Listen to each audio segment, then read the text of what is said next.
Vamos a meditar esta tarde en la quinta lectura que se proclama en la vigilia pascual. También está tomada del profeta Isaías, como la que comentamos el último día, y es la conclusión del llamado libro de la consolación en Isaías, que va del capítulo 40 al capítulo 55.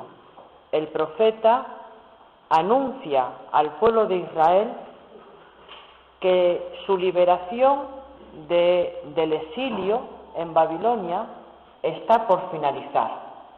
Y el libro termina con esta página que vamos a comentar.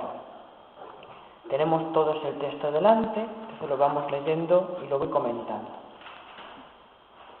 Así dice el Señor: oíd, sedientos todos, acudid por agua, también los que no tenéis dinero, venid, comprad trigo, comed sin pagar vino y leche de balde. ¿Por qué gastáis dinero en lo que no alimenta y el salario en lo que no da hartura? Escuchadme atentos y comeréis bien, saborearéis platos sustanciosos, inclinad el oído, venid a mí, escuchadme y viviréis. Hasta ahí. Esta es la primera parte de esta lectura del profeta Isaías. ¿Qué encontramos en esta primera parte? Encontramos una invitación del Señor, invitación a que los israelitas que están sedientos vayan por agua, acudid por agua. También los que no tenéis dinero. Por lo tanto, para acceder a este agua no se necesita dinero, pero sí se necesita sed. Oíd, sedientos todos. Para beneficiarse del agua que Dios va a dar, se necesita desear ese agua, estar sediento de ella.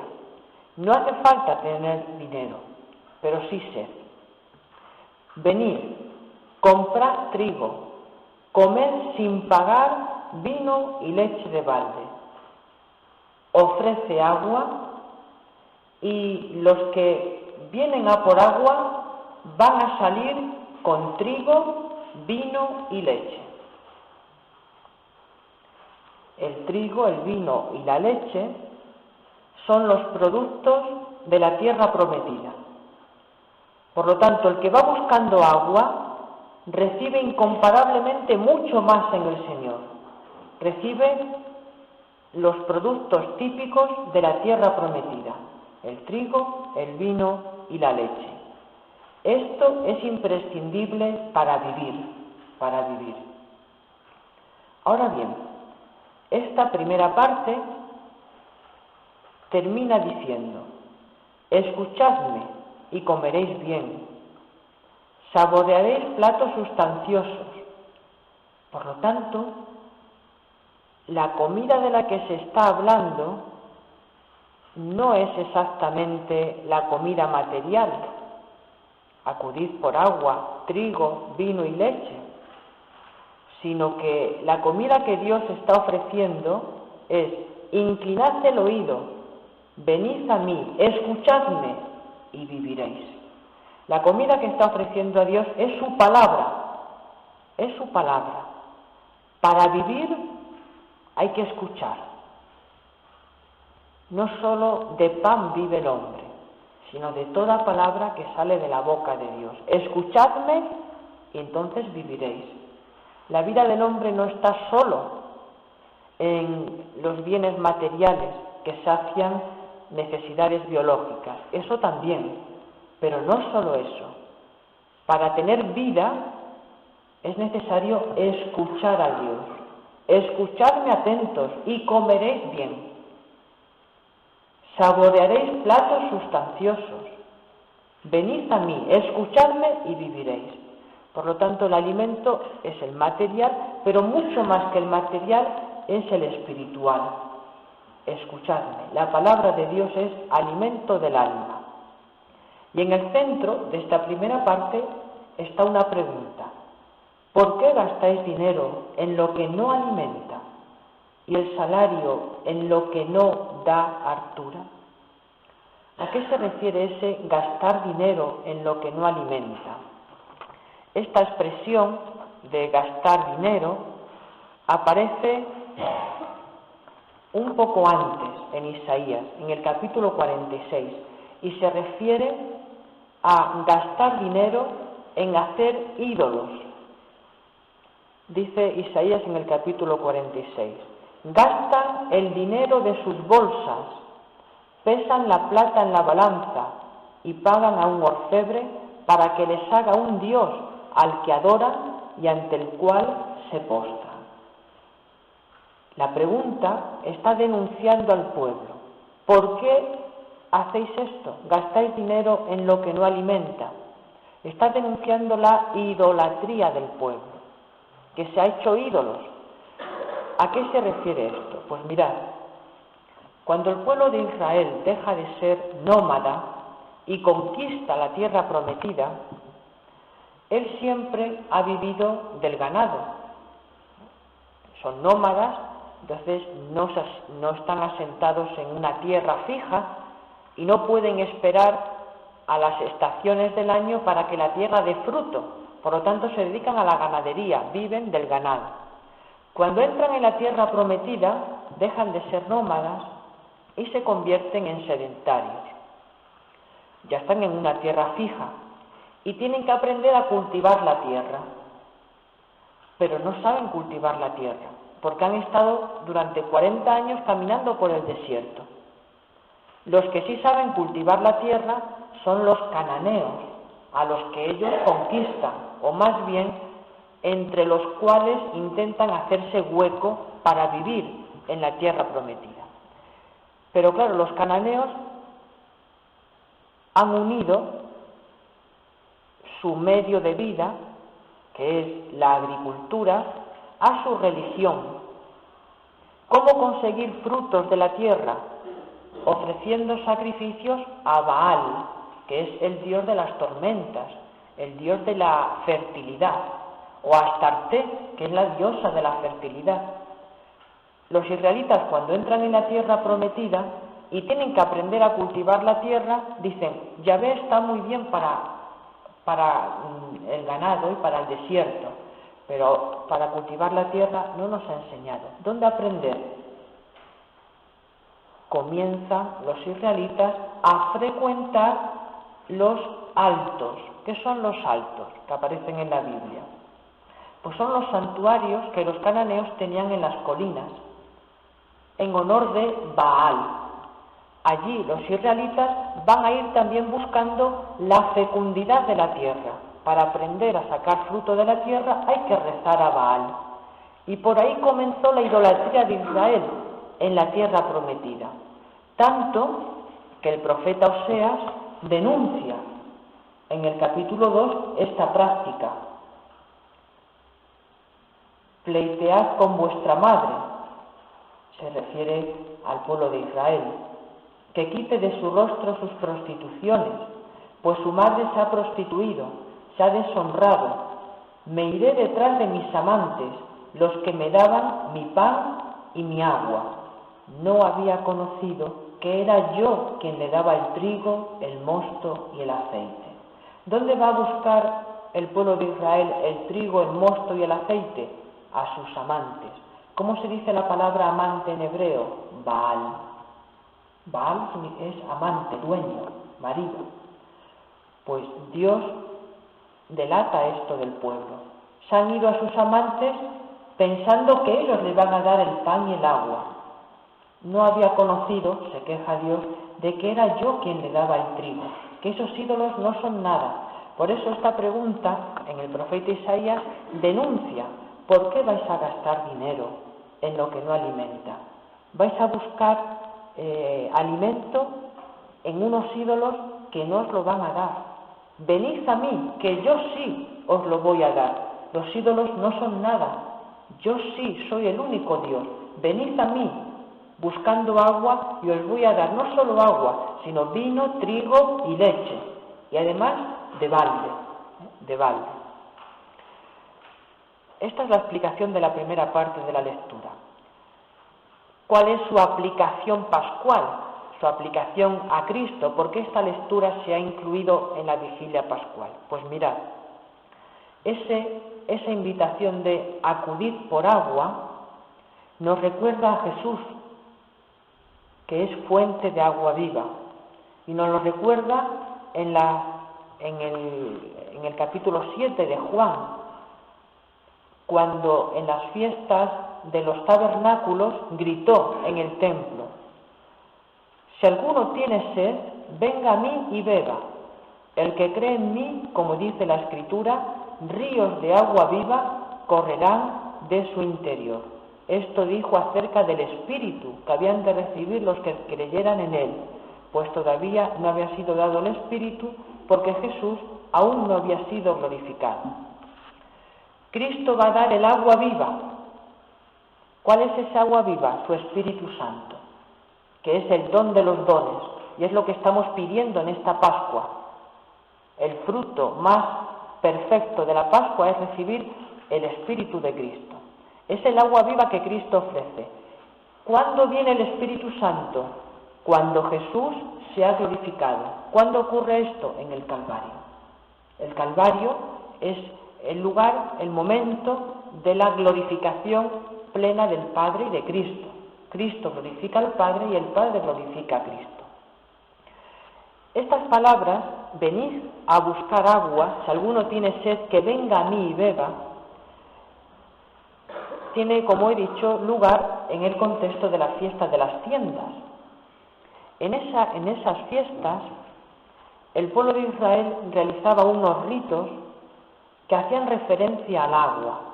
Bajaban el pueblo de Israel a la fuente del Gijón, que es la fuente que dio origen a la ciudad jebusea de Jerusalén, y de allí el sumo sacerdote, en un cántaro de plata, tomaba agua, la subían en procesión hasta el templo y era derramada sobre el altar del templo. Este hecho recordaba el milagro del desierto, cuando Dios, ante la sed del pueblo, por medio de Moisés, dio agua al pueblo. Dios mandó a Moisés que con su bastón golpeara una roca, una piedra, y de esta piedra brotó agua, y de ella pudieron beber los israelitas. Pues el hecho de la libación del agua en el altar de piedra del templo hace recuerdo, hace memoria de este milagro del Antiguo Testamento. Cuando Jesús dice que en la fiesta, precisamente en esta fiesta de los tabernáculos, que vengan a Él, que Él les va a dar el agua, está diciendo que Él es la roca de la cual va a brotar el agua, en la que va a poder saciar su sed los sedientos. Y así sucede en la cruz. Cristo en la cruz es la piedra desechada por los arquitectos. Y de esa piedra, a golpe de lanza, va a brotar de su costado sangre y agua, como un manantial de agua viva. Entonces, estas palabras, venid a por agua, yo os voy a dar el agua viva, está haciendo referencia al momento de la apertura del costado de Cristo. Cristo es el que da el agua, Él es la roca de la roca golpeada de la que brotan aguas saludables para el pueblo. En esta fiesta, además de los tabernáculos, se leían en el templo profecías del Antiguo Testamento que hacían referencia a este torrente de agua que iba a dar salud al pueblo. Por ejemplo, se leía Zacarías: aquel día acontecerá que de Jerusalén saldrán aguas vivas. ¿Qué día es ese? Pues unos versículos anteriores, en el profeta Zacarías, es el mismo día en que dice que en aquel día mirarán al que atravesaron. Y ese mismo día, se dice, va a brotar de Jerusalén aguas vivas. Esta profecía está mirando a Cristo, de cuyo pecho atravesado, mirarán al que atravesaron, va a brotar esta fuente de agua viva. Y se leía también otra profecía de Ezequiel. En aquellos días el ángel me hizo volver a la entrada del templo. Del atrio del templo manaba agua hacia levante. El templo miraba a levante. El agua iba bajando por el lado derecho del templo, al mediodía del altar. El agua iba corriendo por el lado derecho. Me dijo, estas aguas fluyen hacia la comarca levantina, bajarán hasta la estepa, desembocarán en el mar de las aguas salobres y los sanearán. Todos los seres vivos que bullan allí donde desemboque la corriente tendrán vida y habrá peces en abundancia. A la vera del río crecerán toda clase de frutales, no se marchitarán sus hojas, ni sus frutos acabarán, darán cosecha nueva cada luna, porque los riegan aguas que emanan del santuario. Su fruto será comestible y sus hojas medicinales. El profeta Ezequiel vaticina que del lado derecho del templo va a brotar un torrente de agua viva, que va a sanear el mar muerto, lo va a llenar de vida, y todas las vegetaciones que van a crecer en sus orillas van a ser frondosas, se va a aprovechar todo de ellas, las hojas van a ser medicinales, los frutos van a ser comestibles, van a dar cosecha nueva cada luna, cada mes van a dar cosechas. Por lo tanto, este agua que brota del lado derecho del templo es un agua milagrosa, un agua que es como una panacea, porque todo lo llena y todo lo fecunda. ¿Cuándo se cumple esta profecía? En el San Juan, Jesús habla de su cuerpo como de un templo. Destruid este templo y a los 3 días resucitará. Los judíos entendieron que era el templo de piedra, pero apunta al evangelista. Él no hablaba del templo de piedra, sino que hablaba del templo de su cuerpo. Por lo tanto, el cuerpo de Cristo es el templo nuevo, del cual van a brotar las aguas vivas. Del lado derecho del templo brotará un torrente de agua viva. Y donde vaya, por donde discurra esta agua viva, todo lo va a sanar, todo lo va a hacer fecundo. Esta profecía se cumple en Cristo crucificado, en Cristo atravesado por nuestros pecados en el Calvario. Eso respecto a la invitación del agua, acudid por agua. Se habla también, estamos mirando la aplicación pascual, al trigo, al vino y a la leche. Dice, venid, comprad trigo, comed sin pagar vino y leche de balde. En el trigo, en el vino y en la leche podemos ver los sacramentos, especialmente el bautismo y la Eucaristía. En la leche podemos ver el bautismo, porque la leche es el alimento que se da a los recién nacidos. ¿Y qué es el bautismo? Pues un nacer de nuevos, un engendramiento. Al bautizarnos somos engendrados de nuevo. Y de hecho, en la liturgia romana de los primeros siglos, según los escritos de Hipólito de Roma, en el bautismo, al que acababa de ser bautizado, se le daba a beber leche. Era uno de los ritos del bautismo de los primeros siglos. ¿Por qué? Pues porque para indicar que has nacido de nuevo. Te tienes que alimentar entonces, de un modo simbólico, con la leche, que es el alimento de los recién nacidos. Entonces, en la leche que Dios ofrece en este oráculo podemos ver el bautismo. Y en el trigo y en el vino, que son los otros dos elementos que se mencionan, podemos ver la Eucaristía. El trigo para hacer el pan y el vino, fruto de la vid. podemos ver la Eucaristía, bautismo y Eucaristía, que brotan precisamente del costado de Cristo. Los santos padres siempre han visto en el agua y en la sangre que brotan del costado de Cristo en el Calvario símbolos del bautismo y de la Eucaristía, los sacramentos que abren y cierran la iniciación cristiana. Otra aplicación pascual. Se dice: venid los que no tenéis dinero, comer sin pagar, vino y leche de balde, todo es gratuito. Todo es gratuito. ¿Por qué? Porque no hay nada que compre este don que Dios nos hace. No hay que pagar nada, porque no hay oro que lo compre. Más aún, alguien ha pagado ya por nosotros. ¿Quién ha sido? Cristo ha pagado por nosotros con su propia sangre. Dice el apóstol Pedro: habéis sido rescatados de vuestra vana conversación, no con oro o plata, sino con la sangre preciosa de Cristo. Hemos sido comprados por la sangre de Cristo, por eso no tenemos ya que pagar. Cristo ha pagado con su sangre ya por nosotros, por eso es de balde, por eso es gratis. Y por último, aplicación pascual de esta primera parte. Escuchadme y viviréis. Hemos hablado del alimento material, pero si recordáis, al explicar esta parte hablábamos también de que la palabra de Dios es alimento espiritual. Pues bien, tenemos que volver a dar la primacía en nuestra vida a la palabra de Dios, a la palabra de Dios. En las tentaciones del desierto, Satanás propone a Jesús: convierte estas piedras en pan.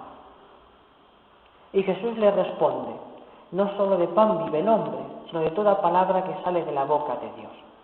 Para Satanás, las soluciones a los problemas del mundo están en lo material, está en lo que se ve, en los bienes de la tierra. Y esta es la gran tentación. ¿Por qué? Pues porque en parte es verdad. El hombre para vivir necesita del pan, pero no es toda la verdad. La respuesta de Cristo pone la cuestión en su quicio. No es verdad que el hombre viva solo de pan. También de pan, pero no solo de pan, porque el hombre no solo es cuerpo. El demonio está diciendo que el centro del hombre es su estómago, y no es así. Es también a lo que nos quieren conducir, ¿no? Pues en esta sociedad consumista, ¿no? Hacernos consumir aunque no tengamos necesidad de ello. ¿Por qué? Pues porque nos están haciendo, pues somos meros sujetos de consumo y nada más. Al hombre solo se le sacia con los bienes materiales, y no es verdad. Es verdad en parte, en cuanto que necesitamos para poder vivir, el vestirnos, el comer, pero no solo de pan vive el hombre, también de toda palabra que sale de la boca de Dios. El hombre no solo es cuerpo, es también alma. Por eso dice el profeta: escuchadme y viviréis. No solamente hay que pensar en la comida, hay que escuchar la palabra de Dios. La vida no solamente está en los bienes materiales. El centro del hombre no es solo el estómago, no. El centro del hombre es el corazón. Y el corazón necesita de escuchar la palabra de Dios. Por eso en nuestra vida tenemos que, sí, ocuparnos de nuestro trabajo y de los bienes de la tierra, pero sin poner el corazón en ello, sino dando siempre la primacía a la palabra de Dios. Escuchadme y viviréis. La vida está en escuchar a Dios. Ahí está la vida plena.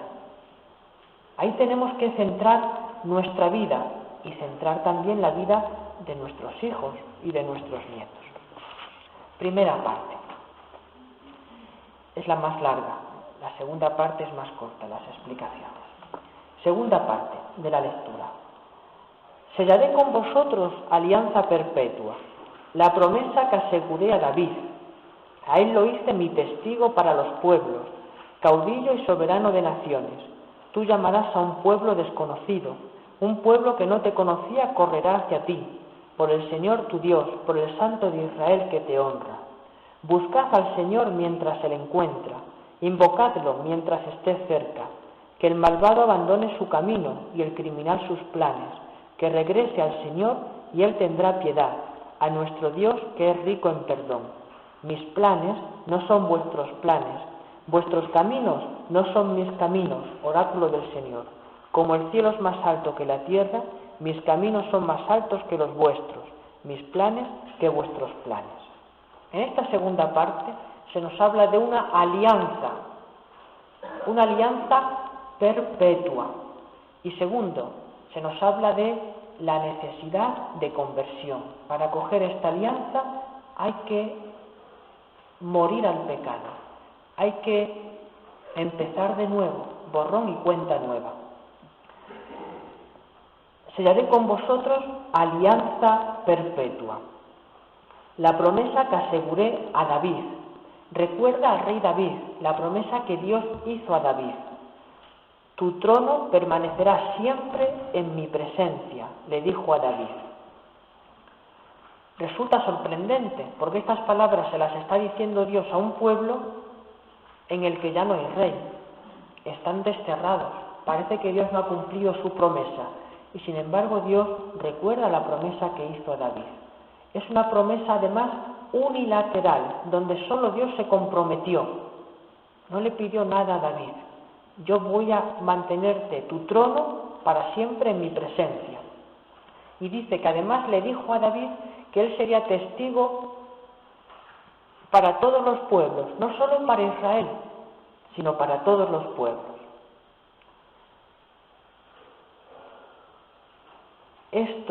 Esta promesa de una alianza perpetua, donde va a haber un David en el que Dios va a poder realizarla, y que además este David va a ser mediador entre Dios y toda la humanidad, no se cumplió nunca en el rey David. No se cumplió nunca en ninguno de sus sucesores. De hecho, por los pecados de los sucesores de David, el pueblo va a ser llevado al exilio. ¿Dónde se va a cumplir esta profecía? En Cristo. En Cristo se va a cumplir. ¿Dónde lo vemos eso? Pues mirad, en el pasaje de la Anunciación, el ángel le dice a la Virgen: el Señor Dios le dará el trono de David su padre. Reinará sobre la casa de Jacob para siempre y su reino no tendrá fin. Por lo tanto, estas promesas de Dios a Israel las va a cumplir Dios en Jesucristo, que es el Hijo de David. Más aún, eso de que va a ser mediador entre Dios y todos los pueblos, solamente se cumple en Cristo.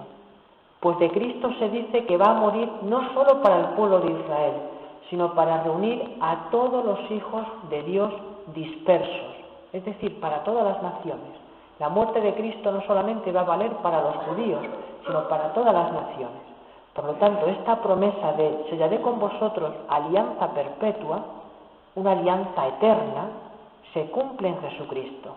De hecho, Jesucristo en la última cena, cuando consagra el vino, esta es la sangre de la nueva alianza, nueva y eterna alianza eterna, alianza perpetua. Esta profecía, por lo tanto, se cumple en Jesús. Pero para acceder a esta alianza es necesario convertirse. Buscad al Señor mientras se le encuentra, que el malvado abandone su camino y el criminal sus planes. Hay que dar carpetazo a la vida anterior y nacer a una vida nueva, Hay que abandonar los propios planes y estar dispuestos a hacer los planes de Dios, abandonar el propio camino y comenzar a caminar por el camino de Dios, porque mis planes no son vuestros planes. Y los planes que vosotros tenéis son los planes de los que viven sin Dios, de los pecadores. Tenéis que abandonar esos caminos, esos planes, y venir a mis caminos y a mis planes. El bautismo, y estamos en la noche pascual, precisamente es eso, es morir al pecado y renacer a una vida nueva, morir a mis planes para ponerme en las manos de Dios y en las manos de sus planes, abandonar mi camino de pecado y comenzar a andar en un camino de vida nueva. El bautismo, que tiene su momento central en la vigilia pascual, simboliza esto. El que se va a bautizar tiene que renunciar a Satanás. Eso es morir a sus propios planes, a sus propios caminos.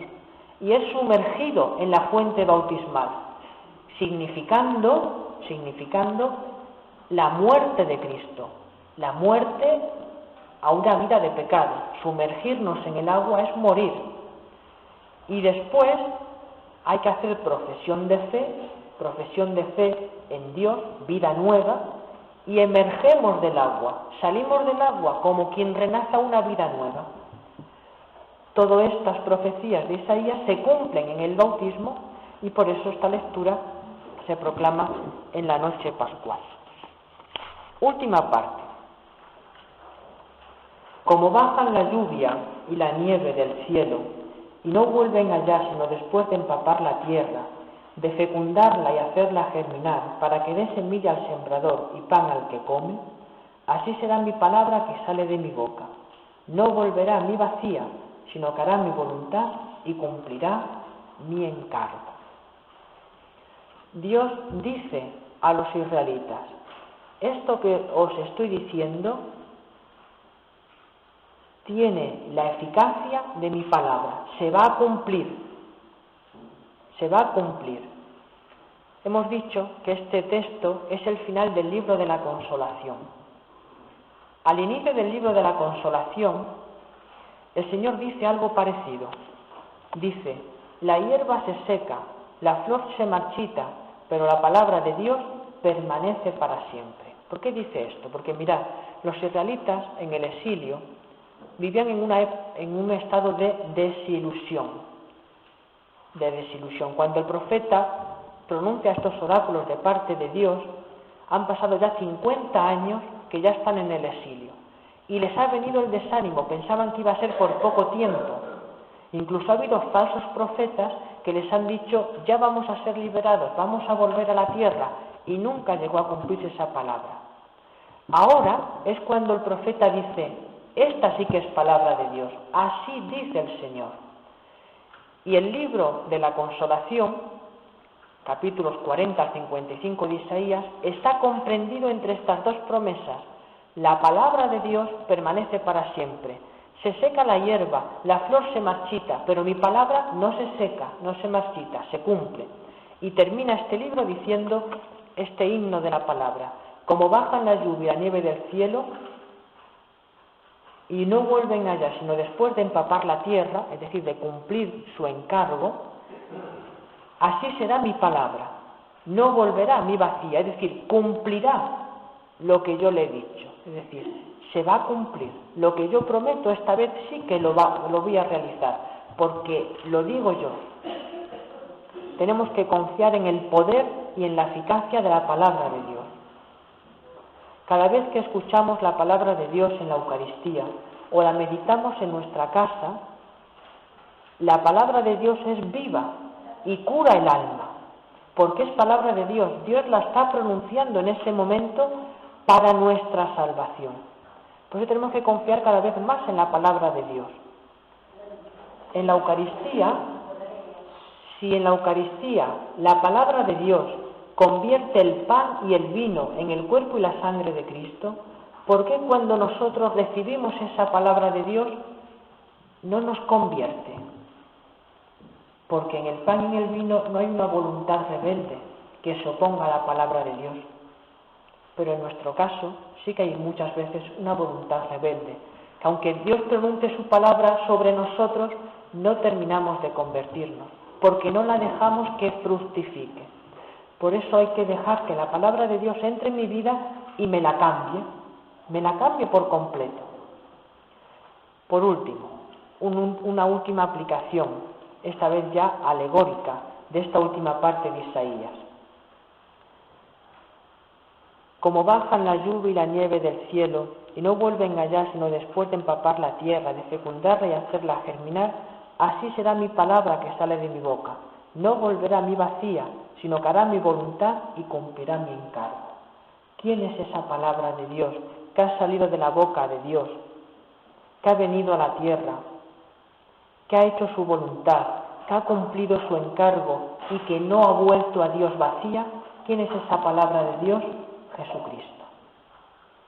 Jesucristo ha salido de la boca de Dios, ha venido a la tierra, la ha empapado, ha hecho su voluntad, mi alimento es hacer la voluntad del Padre, ha cumplido su encargo, todo está cumplido y ha vuelto a Dios, pero no ha vuelto vacío.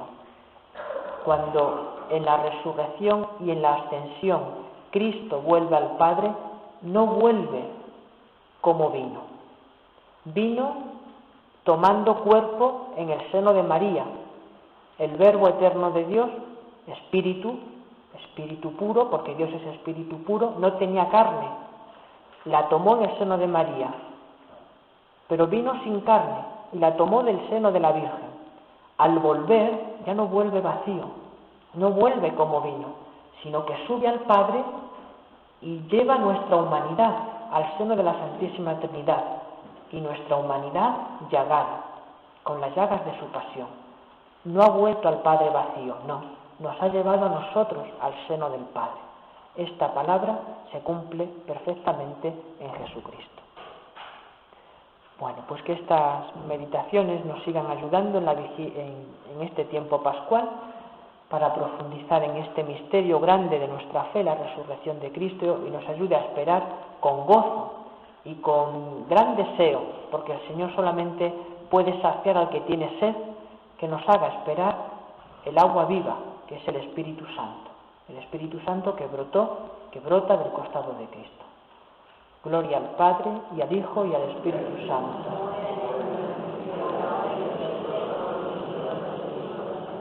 Ave María Purísima.